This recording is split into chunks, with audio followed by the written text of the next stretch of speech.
Existe un universo lleno de universos que no conocemos, o que creemos conocer. En tiempos de urgencias y comunicación efímera, profundizar un tema y hacer una pausa para pensar es más complejo.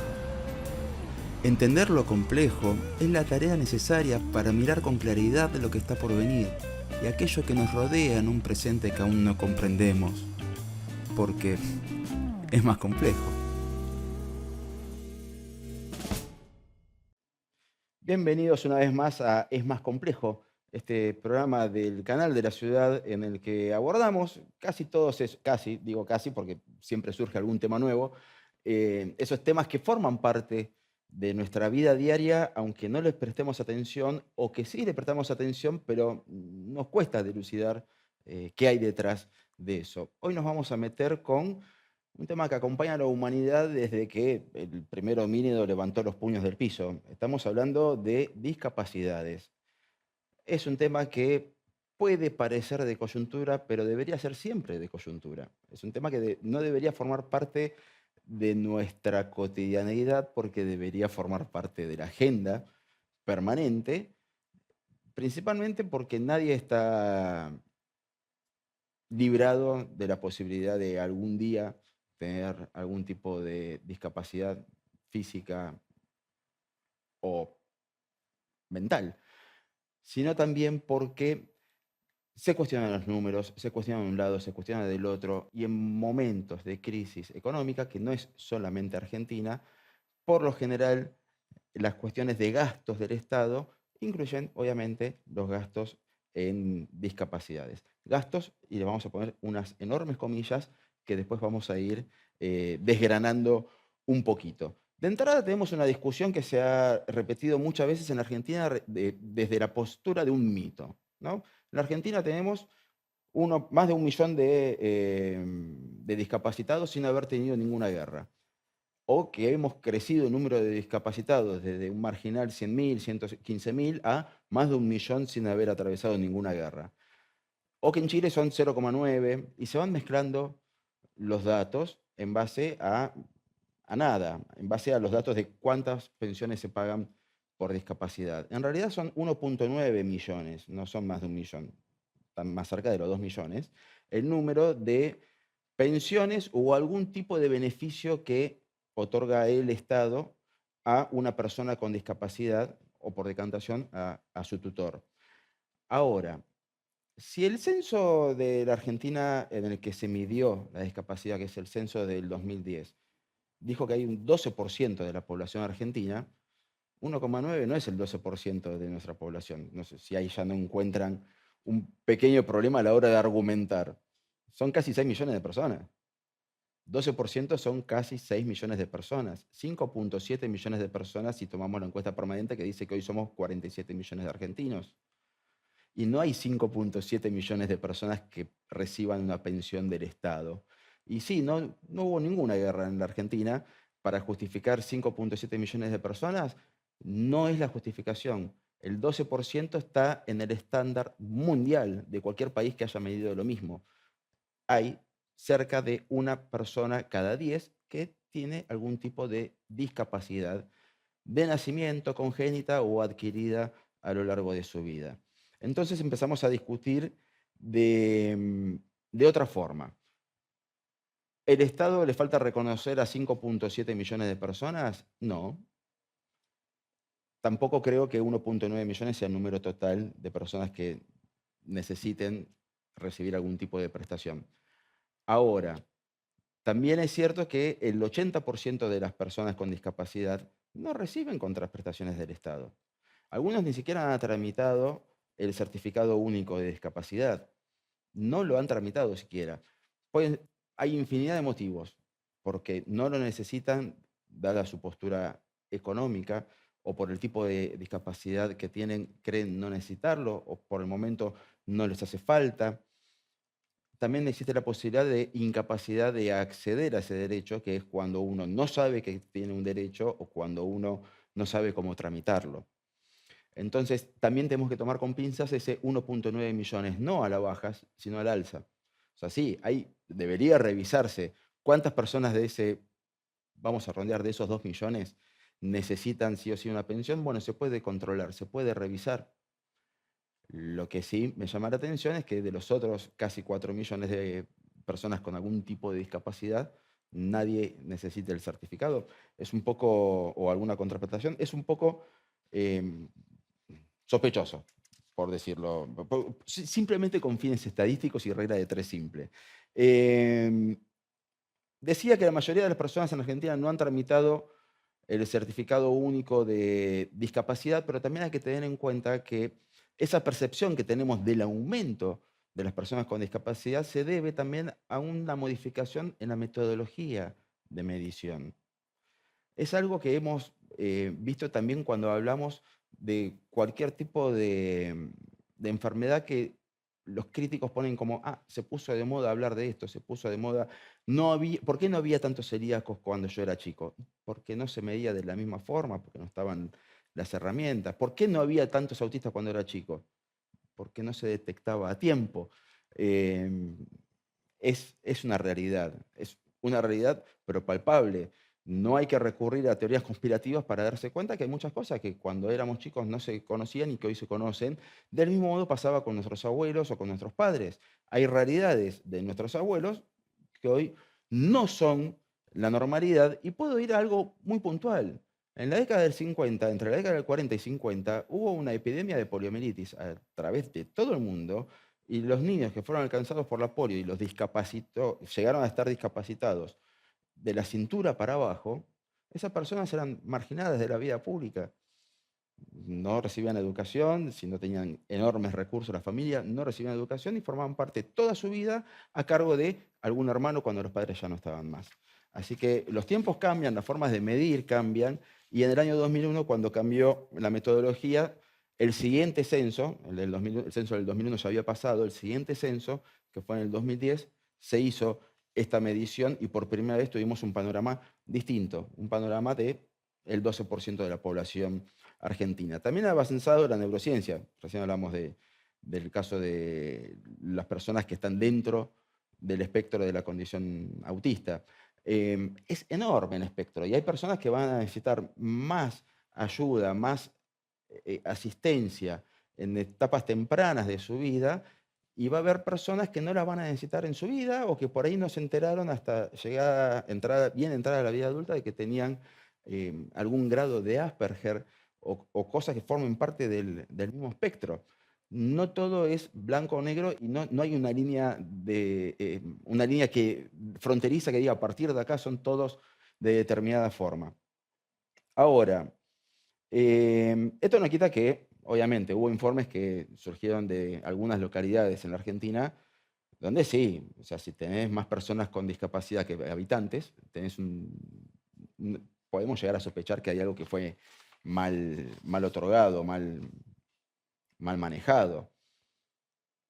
¿Todos deberían pagar por esos chanchullos? Es difícil, o sea, esto de, bueno, muerto el perro se acabó la rabia, es complicado. El perro me caía bien, ¿por qué no lo vacunamos?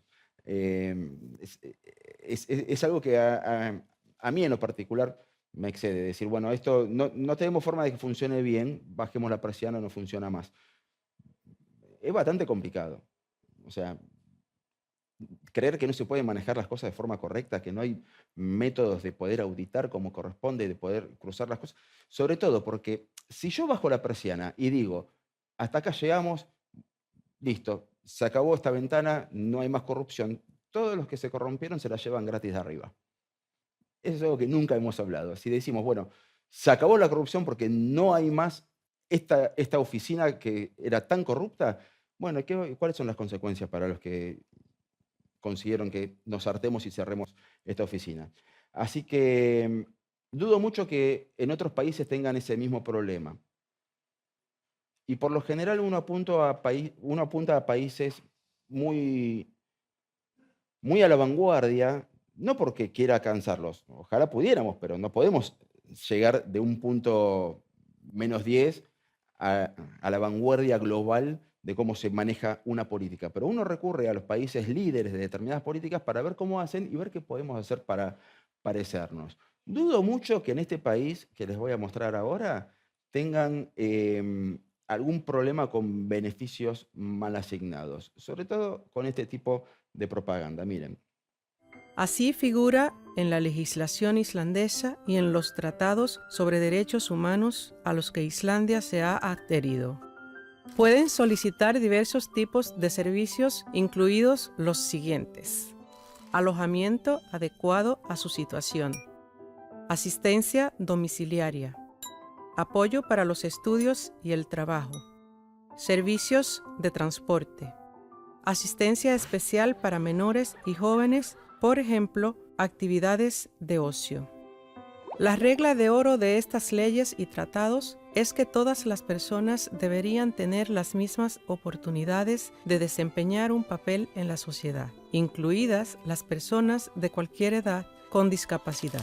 Las personas con discapacidad tienen derecho a obtener los servicios y asistencia que necesitan para poder llevar una vida independiente y activa. Tanto la familia de Elena como la de Felipe reciben estos servicios a través de sus respectivos municipios. Felipe se puso en contacto con el ayuntamiento de su municipio y, con la ayuda de un intérprete, obtuvo información sobre los servicios y la asistencia a la que su familia y él tienen derecho. con la ayuda de un intérprete.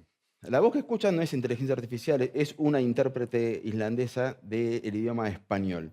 Y por si no se dieron cuenta, por ahí tienen la misma cara de sorpresa que puse yo cuando llegué a ese momento. eh, Están haciendo una propaganda para una persona que no entiende ni el idioma del país al que acaba de llegar con un hijo con discapacidad. Estamos hablando de Islandia, y sí, ya sé, podemos decir un montón de cosas. Bueno, pero es un país con una riqueza de recursos naturales enorme para 300.000 habitantes, no saben en qué gastar la plata, todo lo que ustedes quieran. Pero es la norma en Islandia, en Dinamarca, en Suecia, en Finlandia, en Noruega. Estamos hablando de países que destinan entre el 15 y el 17% de lo que se denomina gasto social en políticas de inclusión. Entre el 15 y el 17% anual de sus economías.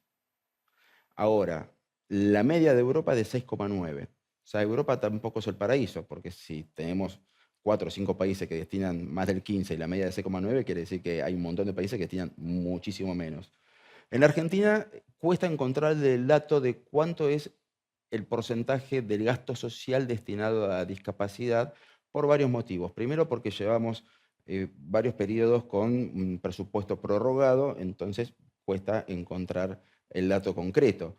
Y por el otro, porque por lo general en nuestra historia, en nuestra costumbre de medir las erogaciones del Estado, lo medimos en porcentaje del PBI, en porcentaje de la economía.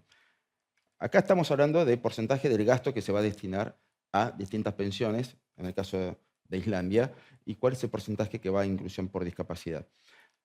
Ahora, en lo que tienen en común todos estos países que he mencionado antes, Islandia, Dinamarca, Finlandia, Suecia, Noruega, Dinamarca, es que tienen una serie de políticas básicas en común para la inclusión, que son las siguientes: alta tasa de empleo, amplio acceso a educación inclusiva, servicios de apoyo social sólidos, inmediatos y transparentes, accesibilidad universal, políticas de inclusión social bien desarrolladas, una amplia gama de ayudas técnicas disponibles, un enfoque en la autonomía personal para que estas personas no se conviertan en dependientes de otras personas, programas de rehabilitación vocacional y concientización sobre la discapacidad en un fuerte sistema de pensiones y servicios de apoyo a la vivienda. Nosotros, mientras tanto, seguimos discutiendo por si les damos una pensión o no, y si esa pensión alcanza para cubrir un porcentaje de sus gastos o no, cuando la política en los países desarrollados apunta a: esto no es un gasto, ¿cómo hacemos para reducir, incluirte y que te puedas valer por tus propios medios? De todo esto y más vamos a hablar con nuestra invitada del día de hoy, Belén Arcucci, una especialista en materia de discapacidades y políticas de inclusión social. Todo esto después del corte, acá en El Más Complejo, por el canal de la ciudad. Ya venimos.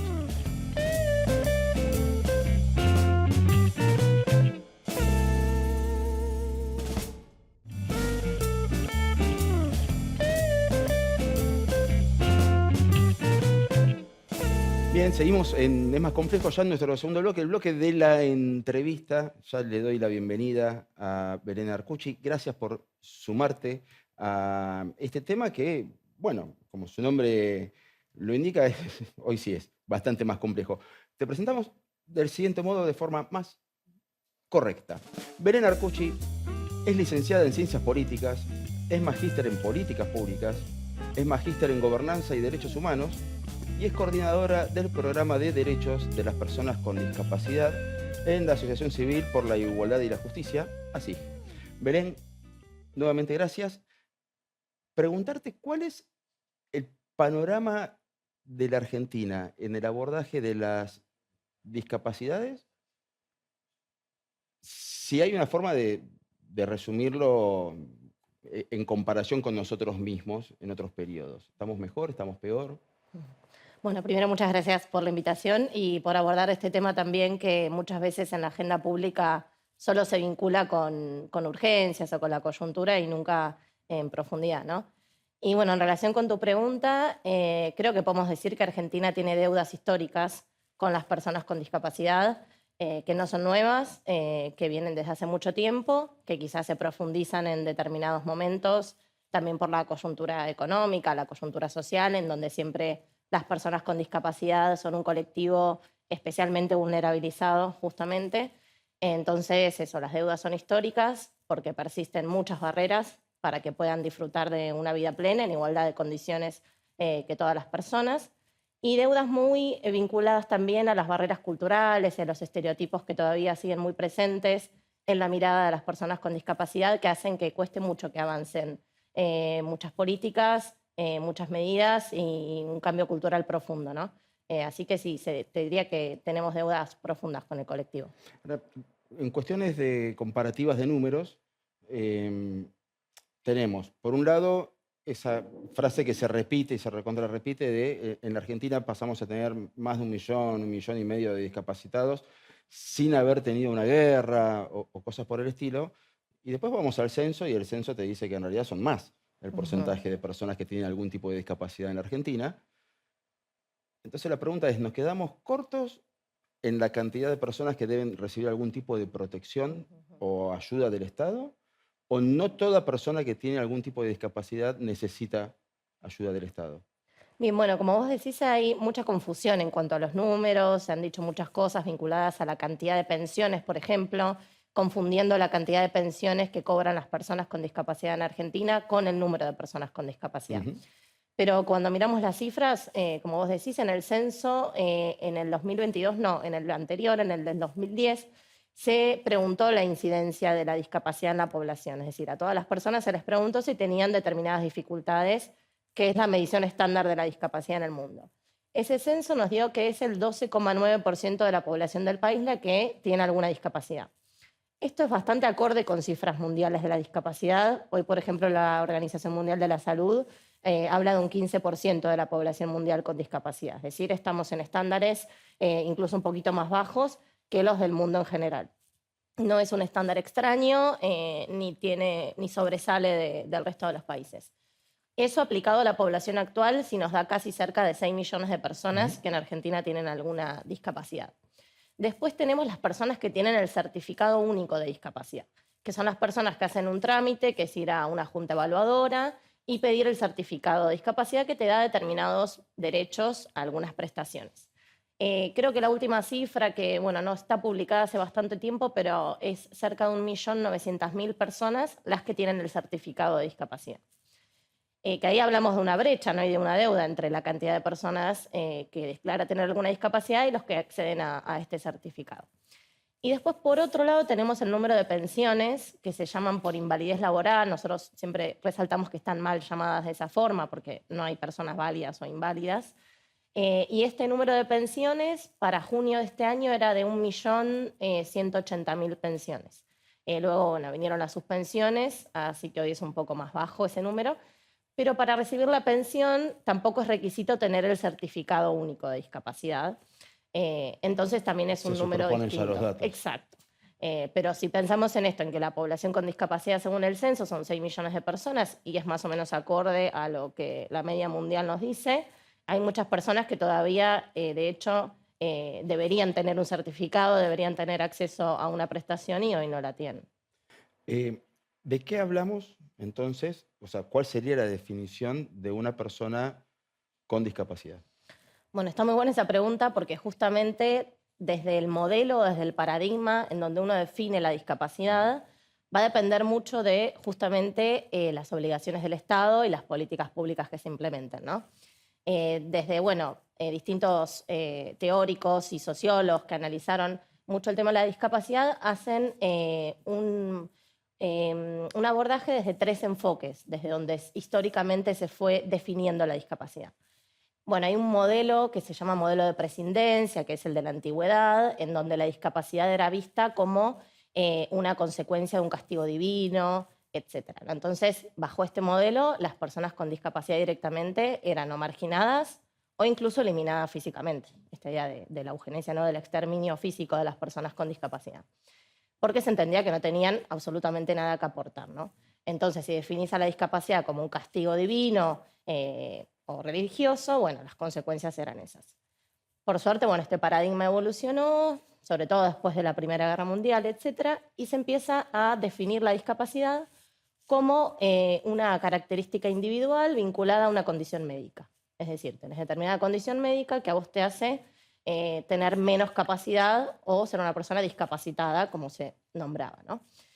Entonces, bueno, ahí la consecuencia de esta definición de la discapacidad es, bueno, ver la discapacidad como una condición individual y hay determinadas medidas, por ejemplo, de apoyo en salud o de rehabilitación, en donde sí el Estado empieza a asumir determinados compromisos, pero las personas con discapacidad bajo esta mirada, en general, también están apartadas de la vida social y las actividades del resto de la población, y solamente acceden a determinados espacios y ellas pueden rehabilitarse y alcanzar ese estándar de normalidad. Cuando hablamos, perdón que te meta una Sí, pausa, sí, ¿no? Pero hablar de rehabilitación sí.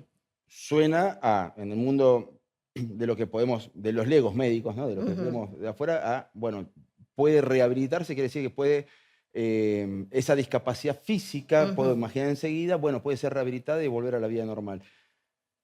Estamos hablando de rehabilitación como reeducación también, ¿no? O, por ejemplo, una persona que tiene una discapacidad física, bueno, no puede trabajar en empleos físicos, pero su Ujú, capacidad intelectual será bienvenida en cualquiera de ujú, las otras áreas laborales, o ujú. es solamente de rehabilitación motriz. Claro, cuando hablamos de la mirada del modelo médico rehabilitador, es decir, esta mirada en donde se busca, mediante terapias, mediante abordajes más vinculados a la atención desde la salud, justamente que la persona pueda alcanzar el estándar más cercano a lo esperable desde la normalidad.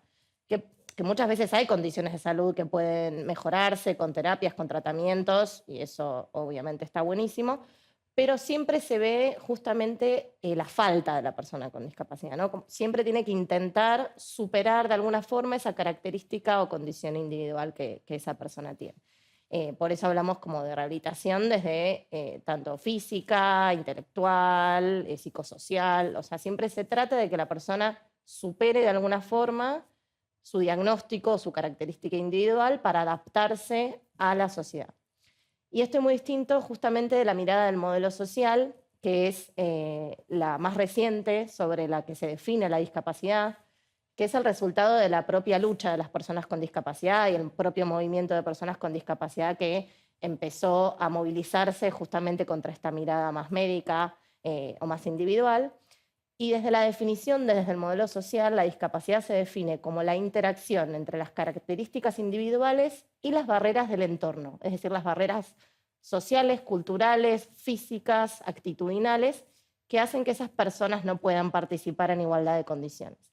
Y es una mirada que cambia bastante radicalmente, tanto la definición de discapacidad como las consecuencias para el Estado, para las políticas públicas, para toda la sociedad, ¿no? Lo pongo con un ejemplo que quizás se entiende mucho mejor porque son conceptos un poco abstractos, pero bueno, una persona en silla de ruedas, desde la mirada médica, bueno, es una persona que siempre tiene una discapacidad porque está vinculada a su condición individual de no poder caminar, ¿no? Por ejemplo. Pero cuando, y bueno, lamentablemente, desde la mirada médica, bueno, no va a poder acceder a algunos lugares y es así y es consecuencia de su diagnóstico. Pero desde el modelo social, si decimos, bueno, esa persona Bueno, no puede acceder a un edificio a hacer un trámite público porque no tiene rampas.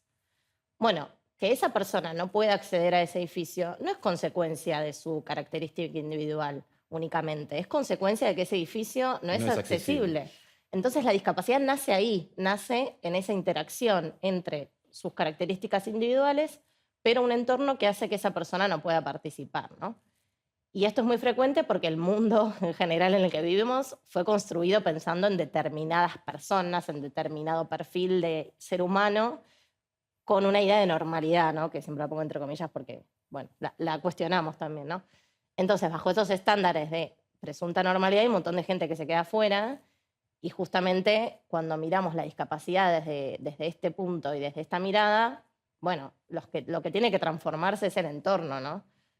No solamente que esa persona acceda a las terapias y a la atención de la salud para gozar de la mejor salud posible, obviamente eso también, pero es el entorno el que se tiene que transformar también. Hablando del entorno, yo a raíz de conocer y hacerme amigo de una persona no vidente, aprendí que ahorrate palabras, decime ciego Sí, o es verdad, ciega. ellos no tienen problema con la Sí, sí, definición. no, ahorrate palabras, se hace muy larga la conversación, me dice. Em, pero sin que ella me dijera nada, yo automáticamente en mi trabajo gráfico empecé a poner texto alternativo a las Ah, imágenes, buenísimo. cosa que antes no hacía. Ujú, O sea, exacto. es una descripción de la imagen que el que utiliza un sistema de accesibilidad Ujú, para ciegos les lee la imagen en base a sí. lo que uno describe de la imagen. Antes no lo hacía. Ahora, eso me lleva a pensar a cuánta concientización o cuántas campañas hacen falta, em, porque antes había campañas. Antes me refiero a, por lo menos a nivel secundario, tenías en los libros que te daban a nivel educativo, pero no sé si para el común de la gente hay concientización en materia de inclusión. Creo que hay falta de información histórica. No sé si recuerdo algún momento. Puede haber algún momento en el que hubo algunas campañas un poco más intensas, pero en general las definiciones, justamente como decías, ¿no? Algo que quizás no se te ocurre si no tenés trato o no No se me había tuviste ocurrido. alguna vinculación con una persona con discapacidad visual, una persona ciega, sobre esto de, bueno, por suerte las tecnologías de los lectores de pantallas están buenísimas y permiten que puedan hacer un montón de cosas, pero la descripción de imágenes o mismo incluso algo como los emojis. Si vos a una persona con discapacidad visual le mandás un mensajito y un montón de emojis que los lee la máquina, entorpece mucho el que llegue el mensaje, ¿no? Y bueno, si no tenés trato con una persona con discapacidad cercano, quizás no lo sabés, pero justamente sí, debería haber muchísima más difusión desde la escuela, incluso cuando se aborda la diversidad, por ejemplo, ahora que está también muy en disputa el tema de la ESI, pero todo lo que tiene que ver con la diversidad en los cuerpos, en las mentes, en las formas de entender el mundo, todavía creo que hay una deuda grande ahí, ¿no? También. Cuando llevamos el tema de la comparativa global, nos encontramos con que, bueno, hay una notoria diferencia entre la media europea e incluso en Europa, esa media europea es bastante ficticia, porque hay países que destinan el doble que la media, eso quiere decir que hay muchos que destinan muchísimo menos. ¿Es posible encontrar un punto no sé si es la palabra correcta, pero de encontrar algún punto de equilibrio económico en el cual, bueno,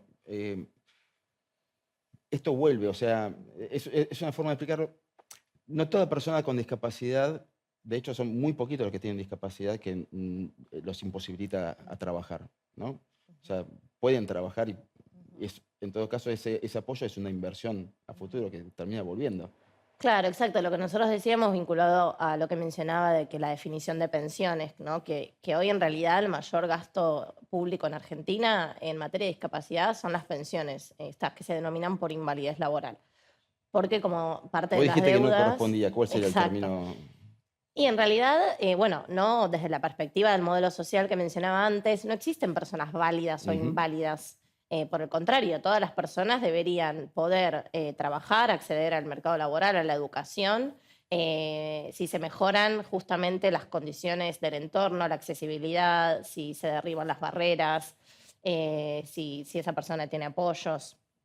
Hay obviamente algunos casos particulares en donde por la propia condición y por la propia imposibilidad quizás de derribar las barreras, bueno, se puede pensar que esa persona va a necesitar un sistema de protección social más robusto, ¿no? Pero justamente el sistema de protección social para las personas con discapacidad debería considerar las condiciones de la persona y las barreras del entorno. Es decir, en un mundo ideal en donde logremos derribar las barreras de las personas con discapacidad para acceder a la educación, por ejemplo, que ya sufren segregación desde la educación, tenemos un sistema todavía de educación especial, que eso es contrario a la Convención de Derechos de las Personas con Discapacidad, porque debería el sistema educativo ser uno solo y todas las personas participan en él. Si una persona pudiese desde el primer momento estar en el sistema educativo, terminarlo, pensar en estudiar una carrera universitaria o no, según lo que quiera, trabajar, bueno, quizás esa persona ya no necesitaría, ¿no?, de un sistema de protección social desde el Estado.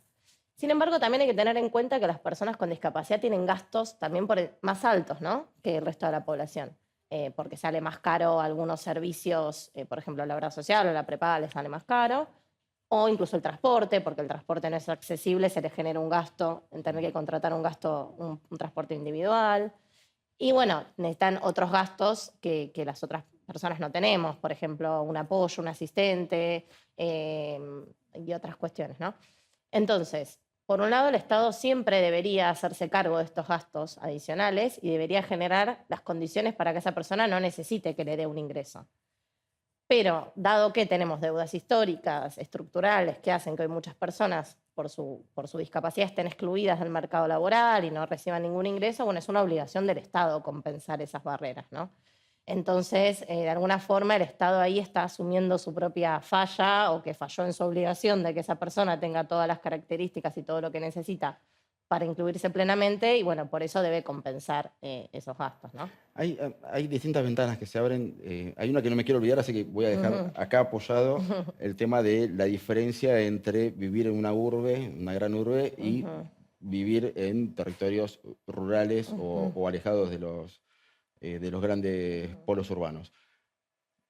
Pero me hiciste recordar que en un momento, por una disposición de la Comisión Nacional Reguladora de Transporte, todos los colectivos tenían que, en un plazo de tiempo, pasar a tener sistemas para incluir al transporte a las personas con movilidad Sí, reducida. Que empezaron los colectivos que bajaban exacto. cerca del cordón, ponían una rampa, subías, no lo vi más. O sea, se mueve por oleadas las políticas de inclusión y cuando llega alguna crisis económica, bueno, vamos a corrernos por acá y temas más importantes, o no hay una política de Estado que diga, bueno, vamos a seguir avanzando en esta cuestión. Mira, te diría que lamentablemente es un poco como decís, que no hay una política de Estado firme, construida a lo largo del tiempo, que siempre busque incrementar las medidas de accesibilidad y que quizás se dan pasos y que después en contexto más de crisis económica, etcétera, las personas con discapacidad son las primeras olvidadas, ¿no?, en estos contextos más complejos. Pero, por ejemplo, sí, la regulación sigue vigente, o sea, el transporte debe ser accesible.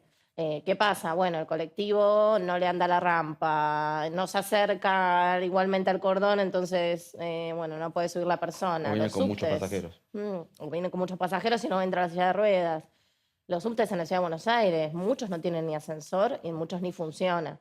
Y una persona con discapacidad quizás tiene que hacer 3 paradas más de la que les corresponde para poder salir de la estación de subte, ¿no? Y son cosas que no pensamos en cómo eso te obstruye la vida cotidiana, te impide ir a tu lugar de trabajo, a estudiar. Tenés que pensar, por ejemplo, una vez también hablaba con una chica en silla de ruedas que me decía, no, yo antes de ir a un bar con mis amigos, tengo que averiguar cómo es, para ver si tiene escaleras, para ver si tiene baño accesible. Toda su vida es pensar en 80 cosas que el resto no tenemos el privilegio de no tener que tener en cuenta, ¿no? Y creo que sí, no hay una. De hecho, por ejemplo, hay un tema interesante, es que es el código urbanístico, el último de la Ciudad de Buenos Aires, fue cuestionado judicialmente por no haber dado participación a las personas con discapacidad. Y se ganó ese proceso y ahora tienen que de alguna forma incorporar a las personas con discapacidad en su diseño, ¿no? Porque también, según la propia convención, las personas con discapacidad deben ser consultadas frente a cualquier política pública que las afecte, ¿no?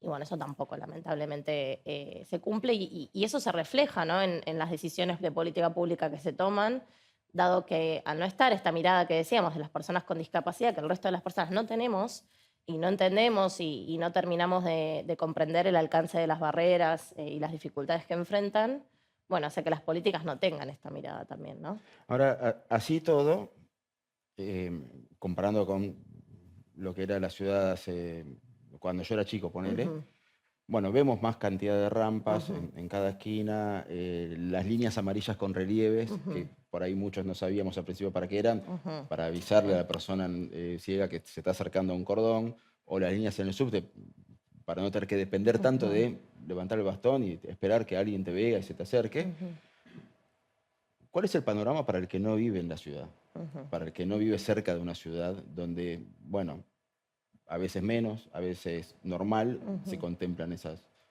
vicisitudes. El que no vive cerca de la ciudad, ¿qué hace? ¿Cuál es Ujú. la ayuda que recibe? Sí. Sí, es cierto que hay algunos avances que están buenos y los vamos a resaltar. Creo que hay un problema, bueno, en que no se hacen a la velocidad suficiente, Obviamente. ¿no? Pero sí, como decís, hay algunos determinados puntos del país, un montón, la verdad que yo tampoco conozco como para decir en cuáles, pero las áreas rurales, las áreas alejadas de centros urbanos, y en donde las personas lamentablemente pasan gran parte de su vida aisladas en sus hogares, porque no tienen transporte, no tienen posibilidad de moverse por quizás calles que están en muy mal estado, no tienen señalización y todas estas barreras del entorno, de accesibilidad, que bueno, siempre que hablamos de accesibilidad se piensa más en la accesibilidad física, pero también está toda la accesibilidad comunicacional, hacen que las personas o vivan en una institución, muchas veces eso sucede todavía en Argentina, eh, que viven en instituciones, en centros específicos para personas con discapacidad, o en su casa aislados, dependiendo de sus familiares, ¿no? Porque esto también es una deuda grande, que es que las personas con discapacidad tengan un apoyo para su vida independiente, que no dependan únicamente de su familia, que tenga que llevarlos, traerlos, sino que tengan su propia vida, que puedan tomar sus decisiones y que una persona que responda a sus necesidades pueda hacer el apoyo para que hagan estas cosas. Hay muchas cosas que todavía en Argentina parecen que hablamos de un mundo inexistente, ¿no? Ujú. Y bueno, hay mucho pendiente todavía. ¿Cuál fue el punto de quiebre? O sea, ¿en qué momento se empezó a, bueno, dejando en claro que no tenemos la Ujú, consideración que se necesitaría para que exista una igualdad de plano en derechos a la accesibilidad? Pero en algún momento dejó de ser un tema que al discapacitado de la familia lo dejábamos guardado mm, a pasar a ser un tema de políticas públicas, a ujú, pasar a ser un tema de legislación. ¿Hubo algún punto de ujú. quiebre? Sí, yo creo, como te decía antes, que el problema es más de la lentitud del avance, ¿no? Como hay cosas que están mejorando, por ejemplo, lo que hablábamos antes de la educación, cada vez hay más estudiantes con discapacidad en la escuela común, Ujú. pero siempre está la disputa, siempre las dificultades, siempre las familias se enfrentan a un montón de problemas en la escuela porque no terminan, siempre se cuestiona el lugar de ese estudiante ahí, y no terminamos de hacer un avance sostenido en las agendas, ¿no? Me parece que hay mucha deuda que siempre en contextos de crisis económicas recurrentes, que parece que también nunca resolvemos, y crisis fiscales, bueno, siempre son la última prioridad, ¿no? Y laboralmente, desde el punto de vista de eso que antiguamente llamábamos responsabilidad social de las empresas, que hoy Mm, también está visto como una forma cuestionable, pueden hacer algo ujú, el sector privado para no cargar siempre en el Estado, ¿no? Que ujú. si sos discapacidad, bueno, tenés que trabajar en el Estado No, no, para nada. o no te Totalmente. queda otra. Ujú. Bueno, totalmente, como decís, sí está, bueno, el cupo laboral para el Estado, Ujú. que tiene que ver más con, bueno, el empleo público debe sí o sí garantizar espacio para las personas con discapacidad, pero para nada debería ser el único espacio. Hay empresas privadas que tienen programas de inclusión, que tienen una mirada también atenta a estos temas en sus contrataciones públicas. Pero bueno, cuando hablamos de la inclusión real de personas con discapacidad, hay que pensar en muchas cosas, desde la transformación de los espacios de trabajo para que sean accesibles para todas las personas, que la búsqueda se difunda de manera que también llegue a las personas con discapacidad, que la puedan encontrar Ujú. y conocer que esa búsqueda existe. Las entrevistas, Son todos procesos que, bueno, es una transformación cultural profunda y bueno, cuesta, ¿no? que se hagan, pero aunque hay algunas empresas que están avanzando y que, bueno, tienen esta mirada atenta a la contratación de cualquier persona. Y en tu mirada o en tu experiencia desde el activismo en ONGs, ¿el tema interesa? ¿Realmente interesa? Yo sé que es una pregunta incómoda, pero ¿nos importa el tema? Es una buena pregunta. Lamentablemente debo admitir que nos cuesta mucho instalar temas en la agenda pública y despertar interés en la agenda pública. Hay veces o momentos coyunturales en donde de pronto el tema emerge y está muy en boga en la agenda y pasa, ¿no? Yo creo que cuesta que el interés persista. Y también, como te decía antes, no solo que el tema interese, sino que se entienda la mirada desde la cual queremos hablar de las personas con discapacidad, ¿no? Y que ellas hablen también, porque, bueno, las organizaciones hablamos de las agendas que tenemos y de los derechos, pero lo ideal sería que sean las propias personas las que estén mucho más presentes en Ujú. los medios en general, ¿no?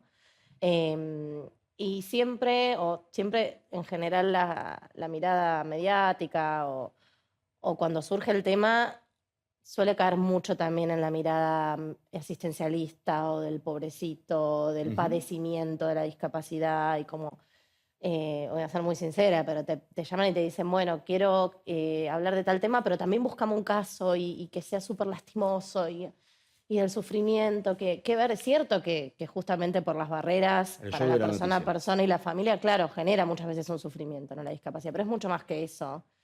Y siempre eso, el tema suele aparecer poco y cuando aparece no siempre se enfoca desde la perspectiva que nosotros querríamos que se enfoque.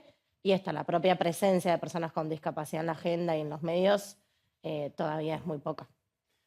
¿Sí o sí tiene que ser un gasto difícil de afrontar para el Estado o hay modelos exitosos? No, bueno, creo que primero, más que pensarlo como gasto, es una inversión y es una deuda también histórica con las Ujú. personas, ¿no? Pero muchas veces no es únicamente una cuestión de recursos. Por ejemplo, lo que te decía de las instituciones, ¿no? Las escuelas especiales. Mantener un sistema segregado de educación con escuelas específicas para determinados diagnósticos médicos, eso cuesta un montón de plata también. Quizás transformar esos espacios en centros de apoyo para la escuela común en gasto no difiere mucho para nada. De hecho, hay análisis de eso en otros lugares del mundo que transformaron sus sistemas y que no es una cuestión de recursos. O, por ejemplo, también lo que te decía de las instituciones. Mantener instituciones en donde las personas viven, pasan todo su día, tenés que tener un montón de personal. Bueno, es un montón de gasto también. Y ese gasto se puede transformar en otra cosa, en este tema de apoyos para las personas o que tengan otro tipo de viviendas compartidas, como mucho más similar a un hogar, ¿no? A una casa que a una institución. Bueno, en esos casos no es cuestión solamente de recursos, sino de cómo se gasta esos recursos, ¿no? Em, y después sí, es cierto que cuando uno piensa, bueno, en gasto y hay muchos colectivos o muchas personas que disputan el gasto de alguna forma, ¿no? Pero creo que también hay que pensar, bueno, formas distintas de recaudar impuestos, de hacer que quienes más tienen puedan aportar más y que en ningún contexto de crisis se recorte por los colectivos más vulnerables, ¿no? Como eso también es importante. Pero por eso, en muchos casos no es cuestión solamente de incrementar el gasto, aunque eso hay que hacerlo porque hay muchas deudas, sino también de cómo se gasta esa plata y en qué se invierte, ¿no? Y hay, em, o sea, tengo preguntas como para 3 programas más o menos, y puede que me quede Yo hablo corto porque mucho a igual. medida que se van preguntando van surgiendo cada vez más ventanas. Em, pero hay forma de controlar al que se aprovecha del sistema. Bueno, debería haber una forma de controlar y que ese control sea efectivo y sea acorde a lo que se quiere controlar. Por ejemplo, recientemente está el tema en agenda de las pensiones, ¿no? Y de la Ujú. auditoría que se hizo. Bueno, justamente bajo la presunción de que había muchas pensiones mal otorgadas, supuestamente, ¿no? Que el gobierno tampoco nunca terminó de explicar qué es esto de mal otorgadas o si está cuestionando los requisitos por los que las personas accedieron a esa pensión, o otorgadas de manera fraudulenta o corrupta, que eso sí, obviamente es cuestionable, ¿no? Pero bueno, ¿cómo se hizo esta auditoría? De la peor de las formas, o sea, repleta de irregularidades, sin medidas de apoyo, no pensando en el colectivo de personas a las que se quería auditar. Se mandaba carta documento a las personas mediante correo para que asistan a un lugar con una fecha determinada a llevar sus papeles. La carta documento llegó a la mitad de las personas, pero porque nuestro país tiene muchos problemas con el correo, con las direcciones, lo que hablábamos antes de casas, de entornos rurales, de Ujú. barrios populares, un montón de personas que viven en calles sin número.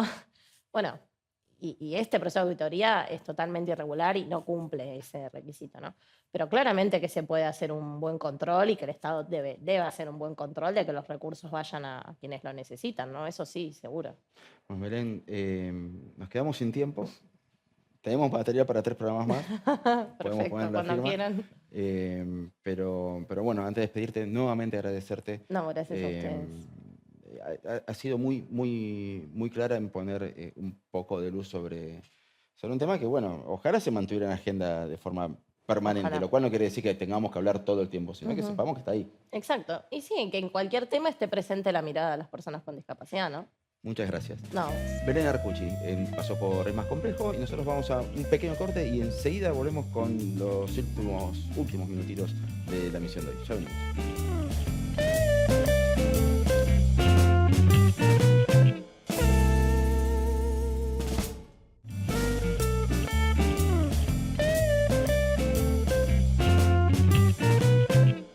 Les voy a contar una historia que tiene orígenes muy antiguos. Uno de los primeros encontronazos culturales que hubo entre los antiguos romanos y el pueblo hebreo, el pueblo judío y por ende los primeros cristianos también, era cierto desprecio a las normas romanas, puntualmente una que tenía que ver con el infanticidio. Estaba bien visto en la antigua Roma el infanticidio, sobre todo en casos de discapacidad. Esa era la perspectiva que había frente a las discapacidades. No hace falta remontarse a Esparta, donde también existía y es por ahí más popular. Eh, a los discapacitados hace demasiado tiempo directamente no se hablaba porque, chau, se acabó, no hay discapacitados. Después estaban los discapacitados a lo largo de su vida, motivos de guerras o accidentes o distintas enfermedades. Pero cuando uno empieza a hacer un repaso de personas con discapacidades famosas, por hacerlo de un modo arbitrario y en formato de historia para compartir en TikTok o Instagram, podría decirles que Franklin Delano Roosevelt lideró a los Estados Unidos durante la Gran Depresión y durante la Segunda Guerra Mundial y estaba discapacitado motrizmente por una poliomielitis que le agarró a los 37 años. Eh, Stephen Hawking desarrolló toda su vida con un pronóstico de vida que lo habría matado 50, 60 años antes de lo que efectivamente murió y sus contribuciones a la ciencia todavía son imposibles de dimensionar.